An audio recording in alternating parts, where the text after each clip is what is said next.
भर दो झोली मेरे या मोहम्मद, लौट कर मैं न जाऊंगा खाली। एक नवासों का सदका अता दो, एक नवासों का सदका अता हो, लौट कर मैं न जाऊंगा खाली।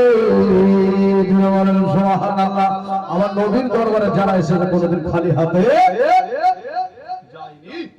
আজকে বাবা আমার নবীর দরবারে আমার নবীর দামাত জামাইয়ের কাছে একজন সওয়ালি আসবে আর ঘুরে যাবে।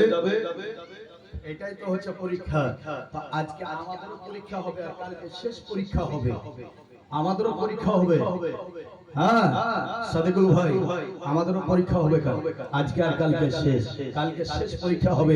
আমরা কতজন পাস করতে পারি জানি না। জি বাবা, আমাদেরকে আল্লাহ ধন দিয়েছে, মাল দিয়েছে, টাকা দিয়েছে, জমি জায়গা দিয়েছে, হ্যাঁ সব কিছু দিয়েছে। নবী কি বলেছে? কুল্লা আসআলুকুম আলাইহি আজরান ইল্লাল মুআদ্দাতা ফিল কুরবা। আমি তোমাদের কাছে আমি দিন ইসলামের খাতিরে, দ্বীনের তাবলীগের খাতিরে কিছু চাই না। যদি চেয়েছি তো আমার আহলে বাইতের প্রতি ভালোবাসা। জোরে বলে ভালোবাসা দেওয়া যায় না। এখনকার ভালোবাসা দেওয়া যাবে ফকটিয়া?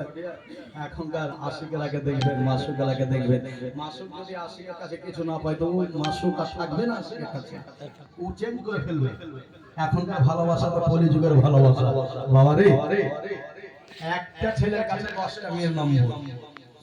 জি, কলিযুগ মহা মুশকিল বাবা। একবার এই কানে ধরছে, একবার এই কানে ধরছে, আর একটা মেয়ের কাছে 20টা ছেলের নম্বর। জি, আবার নবী বলেছে কিয়ামতের নিশানি, হ্যাঁ একটা মেয়ের পিছনে ছেলে ঝুঁকে যাবে রে বাবা। জি জানেন, এই যে হযরতরা বলছিলেন একজন নারী 4 জন পুরুষকে জাহান্নামে নিয়ে যাবে। সেই নারীকে হাদিস পাকের মধ্যে বলা হয়েছে দায়ুস বলা হয়েছে। একটা মেয়ের কারণে 4 জন জাহান্নামী হবে। আপনি নামাজ পড়েছেন খুবই কষ্ট করে, ঠান্ডাতে ওযু করে মসজিদে গেছেন, আপনার এই কষ্টটার নেকিটা উপার্জন করেছেন, এই নেকিটা আল্লাহ ঝুলিয়ে রেখে দিবে যতক্ষণ পর্যন্ত আপনি আপনার মেয়েটাকে শাসন না করেছেন। যদি বলে বাবারে, যাই হোক হযরত ফাতেমা জোহরার স্বামী শাহবাজ আকা জান্নাত আলীর কাছে বলছে, আলী আমাকে দাও। তো চট করে একটা আপেল বের করে দিয়েছে, নাও তুমি খেয়ে নাও। আলী দিয়েছে বাবা, ওই সওয়ালি একটা আপেল নিয়ে আছে, চট করে খেয়ে ফেললো বাবা। আলীর